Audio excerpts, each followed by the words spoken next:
বিসমিল্লাহির রহমানির রহিম। 2024 সালের জুলাই আগস্ট ছাত্র জনতার গণঅভ্যুত্থানে আহত ও শহীদদের স্মরণে আলোচনা সভা ও দোয়া মাহফিলে উপস্থিত যশোর জেলা প্রশাসক শিক্ষা আইসিডি জনাব মোহাম্মদ খালেদা খাতুন রেখা, এছাড়াও উপস্থিত আছেন মনিরামপুর উপজেলা নির্বাহী অফিসার জনাব নিশাত তামান্না, উপস্থিত আমাদের গুরুজন শিক্ষক এবং জাতির বিবেক সাংবাদিক ভাইরা এবং সেই বিপ্লবী ছাত্র ভাইরা সবাইকে জানাই বিপ্লবী শুভেচ্ছা ও সালাম। আসসালামু আলাইকুম ওয়া রাহমাতুল্লাহি ওয়া বারাকাতুহু। প্রথমেই সেই বিপ্লবে 24-এর বিপ্লবে শহীদদের আত্মার সর্বোচ্চ, তাদের যে শহীদের সর্বোচ্চ মর্যাদা সেটা কামনা করছি, এবং শুধু এটা কামনার মাধ্যমে আমাদের যে শহীদ হয়েছিল, তারা যে উদ্দেশ্যে শহীদ হয়েছিল, তারা যে বৈষম্য দূরীকরণের লক্ষ্যে এবং একটি সুন্দর সম্প্রীতি এবং আমাদের সমাজে যে সাম্য অবস্থা সেটা বজায় রাখার জন্য তারা জীবন দিয়েছে। কিন্তু আমরা এই যে তাদের যে শাহাদাত, মেন যে তাদের উদ্দেশ্য ছিল, তারা জীবন দিয়ে চেয়েছিল মানুষের ভাগ্যের পরিবর্তন। কিন্তু আমরা লক্ষ্য করব সেই ভাগ্যের পরিবর্তন কতটুকু হয়েছে জানি না, কিন্তু আমাদের এখানে কিছু ব্যক্তি, সারা দেশব্যাপী কিছু ব্যক্তির ভাগ্যের পরিবর্তন সম্ভব হয়েছে।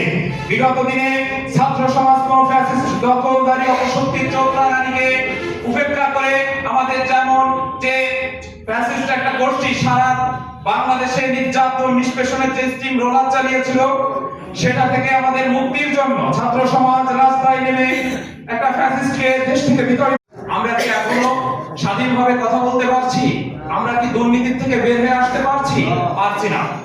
একটা জিনিস সবাইকে স্মরণ রাখতে হবে, যদি 24-এর গণঅভ্যুত্থানের পরেও আমরা এখনো আমাদের যে অভিব্যক্তি সেটা প্রকাশ করতে না পারি, এখনো যদি সেটা আমরা কারণ ভয়ে, কোনো কিছুর ভয়ে অভিব্যক্তি প্রকাশ থেকে দূরে থাকি এবং আমাদের প্রশাসনিক কর্মকাণ্ড সঠিকভাবে পরিচালনা করতে না পারি, তাহলে এটা আমাদের মাথায় রাখতে হবে, আমাদের এই বিপ্লব ব্যর্থ হবে হবে এবং হবে।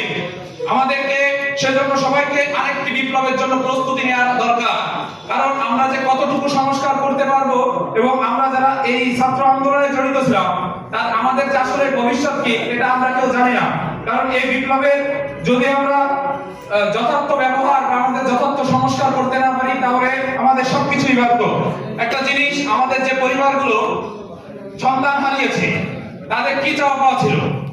তাদের কি চাওয়া পাওয়া ছিল যে দেশে মানুষ যেন শান্তিতে থাকে, স্বাভাবিকভাবে চলাফেরা করতে পারে। কিন্তু আমরা এখন দেখবো দেশে যে একটা নৈরাজ্যকর পরিস্থিতি, সেটা আমাদের কারো কাম্য ছিল না। একটা জিনিস, সারা দেশে আমরা এই যে সংখ্যালঘু যে ব্যাপারটা ছিল, আমাদের সংখ্যালঘু যারা আছে, হিন্দুরাও আমাদের ভাই, মুসলমানরা আমাদের ভাই। তো দেশ 24 সালে কোনো মুসলমানও স্বাধীন করেনি, কোনো হিন্দু স্বাধীন করেনি। আমরা বিভিন্ন জায়গায় দেখছি বড় বড় হিন্দুদের জনসমাবেশ হচ্ছে, এবং সেটা আমরা উপহাস করে প্রথম দিকে আমরা বলছিলাম যে আসলে এটা ভারতীয় এজেন্ডা। কিন্তু এটাই বাস্তবতা যে আমাদের মনিরামপুরে লক্ষ্য করবেন অসংখ্য হিন্দু ভাই বোনেরা, অসংখ্য হিন্দু ভাই বোনেরা নির্যাতিত হচ্ছে। এটা একটা বাস্তব প্রমাণ। তারা হয়তো কিছু বলতে পারছে না, কিন্তু আমরা যদি সঠিকভাবে লক্ষ্য করি তাহলে এটা দেখবো। এটা সঠিক। আমার প্রশাসন মহোদয়ের কাছে আমার একটাই অনুরোধ, এগুলো আপনারা একটু সঠিক তদন্তের মাধ্যমে দেখবেন। আর আমরা কেউই 24 সালের পর এখন বর্তমান এই স্টেজে এসে দাঁড়িয়ে এটা আমরা কেউই মানতে নারাজ যে আমরা এখনো আমাদের যে কথা বলি বা আমাদের যে কথা বলার যে স্পিড, এটাকে ধরিয়ে রাখবে, এটা বর্তমান সময় আমরা মানতে নারাজ। এবং আমরা সকলে এদিকে সজাগ দৃষ্টি রাখবো। আমাদের সকলের সতর্ক থাকতে হবে। বিগত দিনে মনিরামপুর বারবার খবরের শিরোনাম হয়েছে বড় বড় দুর্নীতির অভিযোগে।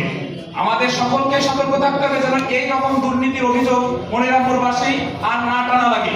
আমাদের এইখানে আমরা টানতে চাই না। এটা আমাদের সম্মানিত ব্যক্তি, এখানে প্রশাসনিক রাজনৈতিক ব্যক্তিবৃন্দ এবং ছাত্র সাংবাদিক শিক্ষককে সকলের কাছে অনুরোধ, আমরা যেন আর টিভির শিরোনাম দুর্নীতির মাধ্যমে না হই। আর আমাদের মনিরামপুরে যেখানেই সন্ত্রাসী কর্মকাণ্ড এখনো থেমে নেই। আমাদের মনিরামপুরের মানুষ শান্তি চায়। এজন্য আমাদের সকলকে একত্রভাবে আমাদের কর্মপ্রচেষ্টা চালিয়ে যেতে হবে। আর আমি আমাদের যে ছাত্র সমাজ হতাশ, কারণ 2024 সালের জুলাই যে গণহত্যা হয়েছে, সেই গণহত্যার যে দোষর সেটা আমাদের মনিরামপুরেও আছে। কিন্তু এখনো পর্যন্ত মনিরামপুরে কোনো দুর্নীতিবাজ গণহত্যার দোষর কেউ গ্রেফতার হয়নি। কেন হয়নি, কি কারণে হয়নি, এটা আমি প্রশাসনের কর্মকর্তাদের কাছে প্রশ্ন রেখেছিলাম এবং আমি বিনীতভাবে অনুরোধ জানাবো অনতিবিলম্বে তাদেরকে গ্রেফতার করে শাস্তির ব্যবস্থা করবেন। এবং সেই সাথে আমাদের জুলাই গণ অভ্যুত্থানের যে আমাদের মূল প্রত্যাশা, একটা সাম্য, দুর্নীতি মুক্ত, চাঁদাবাজ মুক্ত, একটা বৈষম্যহীন যে সমাজ, সেই সমাজ প্রতিষ্ঠা করা আমাদের মূল অঙ্গীকার হোক। এজন্য যদি আমাদেরকে জীবন দিতে হয়, ছাত্র সমাজ সেই জীবন দিতে প্রস্তুত। আমি সবাইকে আরেকটা বিপ্লবের সামনে এবং সবাইকে বিপ্লবের জন্য প্রস্তুত থাকার আহ্বান জানিয়ে আজকের বক্তব্য এখানেই শেষ করছি। আল্লাহ হাফেজ।